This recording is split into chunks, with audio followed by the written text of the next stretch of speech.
will bring life.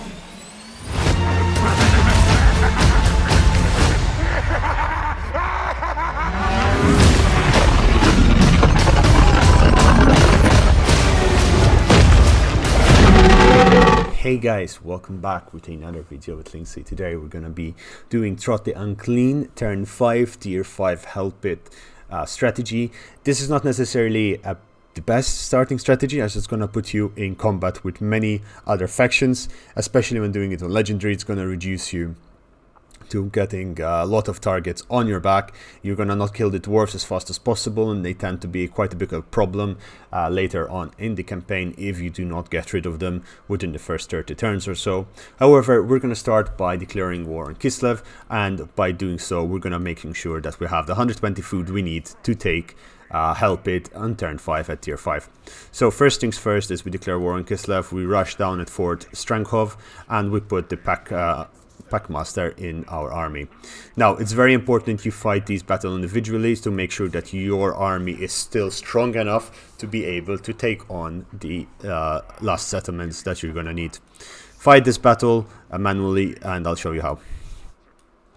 You put your rats over there, your rat wolves, get the big boys in there, and get the army in there hidden.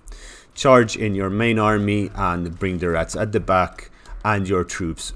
You need to basically encircle the enemy. You're going to do this because you want to break their morale instead of killing them, as it will make sure that you get less army losses basically than you would if you were to just engage with them directly.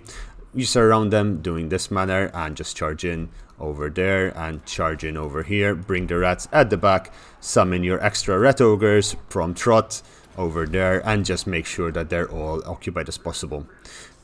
While doing this, make sure your rat ogres do not take too much damage as they did over there.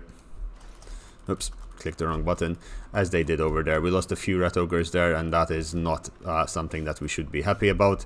Charge these guys in, break them, and break them as well. Kill these guys, and that is army losses. We took a few losses, but overall our army is still intact. So after taking this settlement, you're gonna sack and occupy it at tier 1. Getting a good item does help. After you've done that, you go to help it, you destroy that building and give yourself expansionist planning, as that is going to unlock the dominating scheme, as you can see over here, and that's going to give you the food that you're going to need to be able to do this. Get Root Marcher and get Weapon Tail over there. Recruit yourself 3 Skaven Slave Slingers and give yourself Ferocious Plants over there. There should be no other thing except, yes, demolish that building, and you're gonna be told that you need to build stuff in there. Don't. You're gonna want to destroy the breeding stock. That is gonna be your turn 1.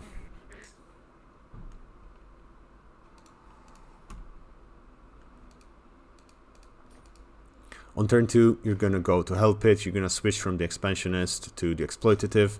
You're going to make sure to unlock the dominating scheme over here, as that's going to start giving you 5 extra food per turn, and that is going to really add up over. Before we take Fort Ostrock, we need to mutate these guys just enough. Hopefully we get the right amount of luck to do this. Yeah, we're getting the right amount of luck till now. Hopefully. Yep. Perfect and perfect. So this is exactly what you need to happen. You need to make sure that you get cellular instability unlocked.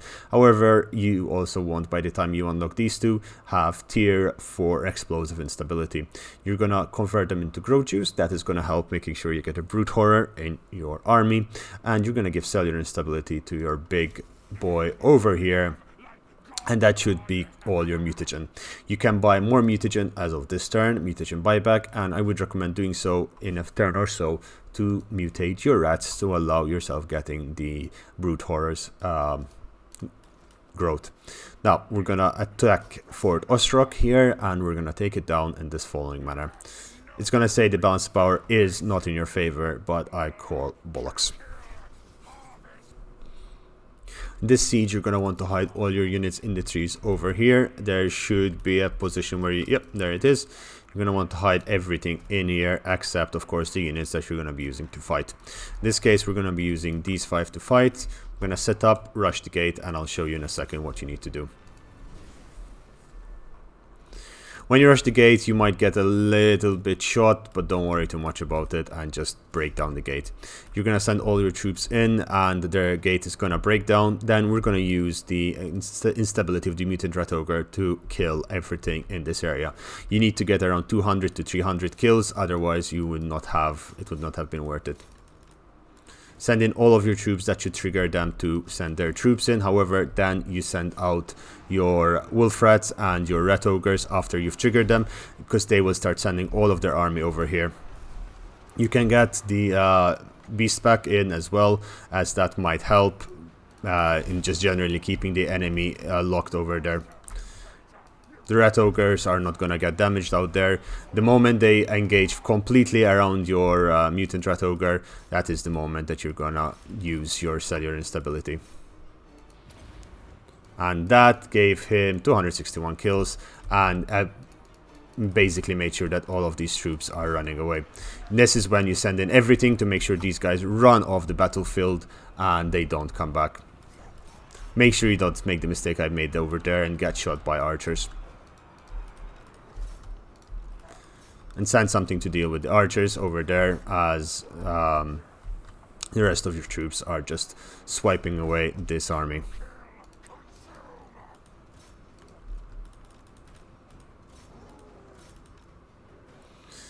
Try to make sure the crossbows don't get to shoot, because crossbows are the bane of your existence.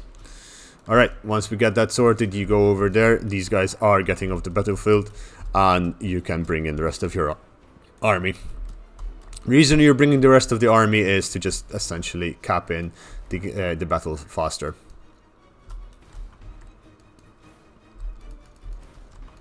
As they tend to come back ever so slightly. It's not a big deal, don't worry too much about it. They will break as they're basically losing everything, and that's it. We've taken a little bit of damage, but it's nothing too serious. Once you do this, you want to sack and you're going to occupy. At this point, you should be around 70 to 75 food, and that's going to be really important. The higher you are at food right now, the better. Yeah, keep in mind this is based on RNG, the amount of food that you get after battle. Get yourself cunning and get yourself tenacity for your heroes. Recruit 3 Skaven slave slingers and give yourself exploitative planning here as well. You could build the rattling warrens, as they do give growth and they do give replenishment, which will help your army as of next turn. So at this point, you have made sure that you have exploitative planning. You've used it. You're going to switch to expansionist planning. You're going to switch to exploitative planning there, and you're going to have your dominating scheme. So you have 3, 5, 7 food per turn from this. Now we're going to use Zoyshink as our sack city and Anigrad as another our fourth city that allows us to get 120 food. As you can see, we cannot get to Zoyshink in one turn, and that is absolutely fine. What you're going to want to do is you're going to leave the settlement and you're going to use the movement cheese to get there and this turn. You're not going to level up your Packmaster this turn, but that is absolutely fine. Use the following movement cheese and you should be okay. After you get to this location, on a side note, if you want to figure out what the movement cheese is, I'll put a link in the description for a video on it. You're going to take Zoyshink on this turn. It's exactly the same siege as before, and I won't show it because it's literally a copy-paste. We break their morale and we'll emerge with more food.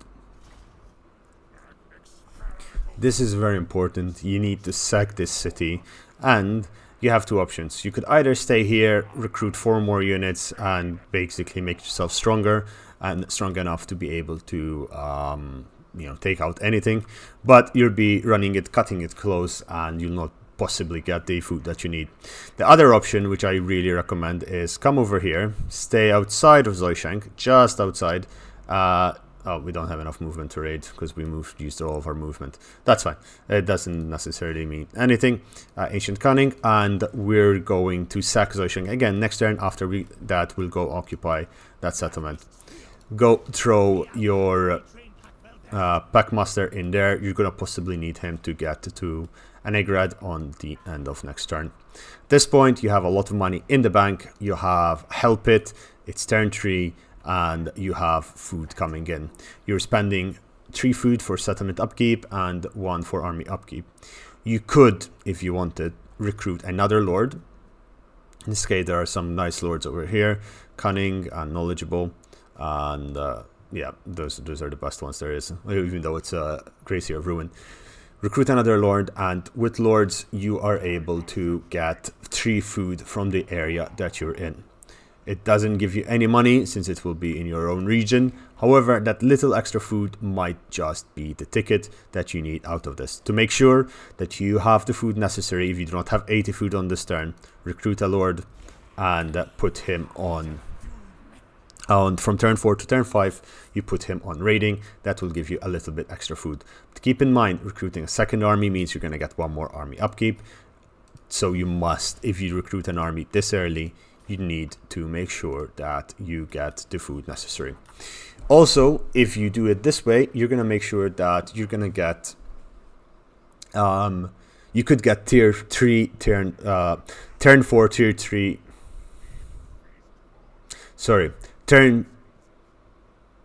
you can get turn 3 tier 4 Help It. Sorry, it confused my mind. However, we're going for turn 5 tier 5, as that little extra tier is really important in a settlement such as Help It. Okay, that confused my little tiny mind a little. Okay, this is where you end your turn 3. At this point, you're going to want to raid, and that way it will give you 3 food. But of course, it will cut down your income significantly from there. Money at this point is coming from your sacking and raiding. You can auto-resolve this fight as it will not cost you much. This guy took a little bit of damage there, more than I would have liked. Sack the settlement, and it turns you over here. If you're lucky, it sends you directly down here, but as you can see, you still have enough movement to be able to sack and occupy Anigrad.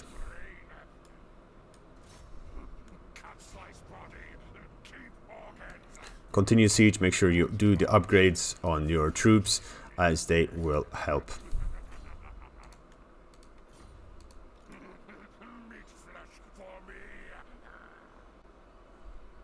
Fighting the city in Anigrad might again look that's not in your favor, but we're going to show you how it can be. Add weapon strength to any unit you want in this case. Got a good shroud over there.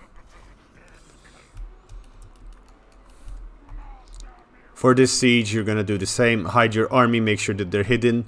Check after this battle starts, and you're going to rush the gate. Keep your wolf rats alive. Sure that they're still hidden. They are, and run. Dodge, dodge, dodge, dodge. Cardio! This is cardio! And charging. Same as before, you're going to draw all of their units into one big mess. And after you do that, you will pull out some of the units.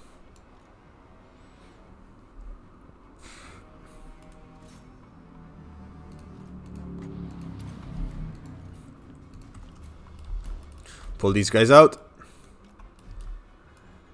And slow down time. You're gonna wait for the ideal time that you can enact the big bomb. And I think this would be a good time if we manage to get him to do any animation. Attack animation, come on. Wiggle, wiggle, wiggle. And explodes. Then we send everything in. How many kills did he get? 271. My personal best is still like 300. And just kill his archers, because they is where the balance of power is. You get them out, you win the fight. There and there.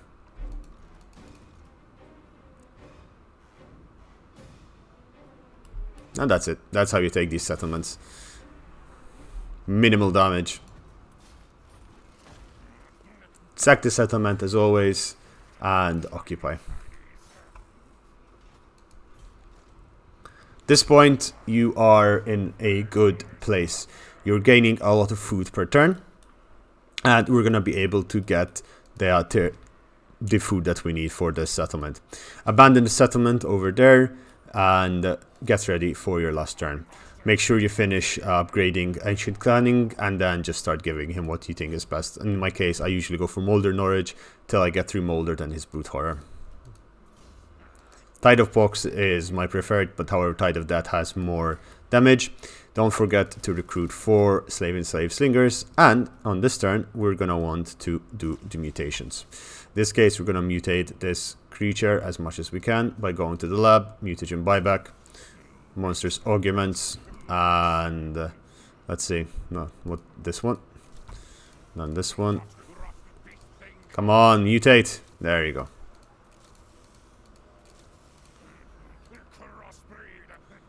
That's an additional 100 growth juice. In this case, I would highly recommend to reload and to get yourself the basically what you're gonna need is to reload and get yourself instability, at least instability 3, to be able to get the Brute Horror cluster, because that's gonna be really important. And for the sake of the video, it's not important, but if you're gonna be doing a campaign, the Brute Horror cluster is ridiculously important. Extra 100 growth juice. We might still get it next turn, because we do get a passive gain of 60, 10 from buildings, and we are at how much are we at? Wait, let's close this. We're at 715. We might actually get from battle. You never know. You could also, at this point, after no, you need the first growth batch.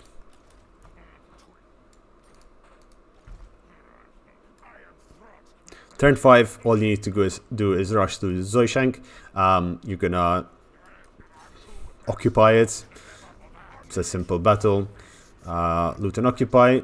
We actually got lucky. We also get the Brute Horror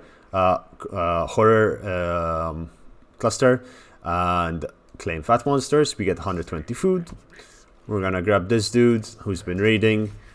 We're gonna colonize at tier 5, and it was a bad growth fat because we only got 1 Brute Horror. That's absolutely fine. You're gonna recruit the Brute Horror in here, if you so wish. But congratulations, turn 5, tier 5, you have the buildings here. And what do you build? Well, you build the Exotic Animal Trainer, you want to build the lower levels of Help It, you want to build the Breeding Stock, you want to build Construction Cavern, and you want to build the Taskmaster's platform. After that, it is up to you what to build and what to do. But with those buildings set, you're gonna be in a good place to go on. How will this campaign go on? Well, you have settlements which you're gonna lose. There's no holding on to these settlements. They're all tier 1. They're all really bad to hold to. You just literally just abuse the system as much as possible to get what you need. You are going to get yourself cellular instability on your Brute Horror, and that is going to give you 2 units with cellular instability, allowing you to be able to kill a lot more. Brute Horrors are something you want to rush with cellular instability because they have regeneration, so even though they get that -10 casualty replenishment rate, they're going to be much stronger in battle. However, having Help It at tier 5 also gives you a lot of access to units that are usually in the mid to the late game. Early on, when everyone else is fighting with basic units, you're going to have late game units by turn 10, and that's going to be really useful, as you're going to be able to spam out Brute Horrors, you're going to be able to spam out Plague Lord Catapults and Plague Priest and everything else that you can imagine. Money-wise, you're going to be in a good position because I will disband this guy for you, so you're going to have a knowledgeable lord in the army, and when I say you guys can download this save file and continue the campaign from here. You can tell me your story as of where you get from this place. If you want to attempt it yourself, please feel free to do so. Hope that this guide helps you. I would highly recommend that you sack Zoishank twice, one on turn 3 and once at the start of turn 4, as that gives you the food that you make sure that you have the food necessary. You don't necessarily need to recruit the Lord earlier because it does reduce the amount of money you can. Usually you can build another building. I usually am able to afford arcane generators. However, that said, keep in mind that this made 100% sure that we got the food necessary for the building of Help It. Ladies and gentlemen, thank you for watching. I hope you enjoyed this. If you're new to the channel, please feel free to subscribe. Leave a like if you've been here a few times, you know the drill. Feel free to join our Discord. We have a Discord. It's like-minded individuals, and we tend to do cheese, abuses, exploits, and the such with regards to Warhammer. We do play also other games together, and I organize tournaments. Thank you for watching, and goodbye.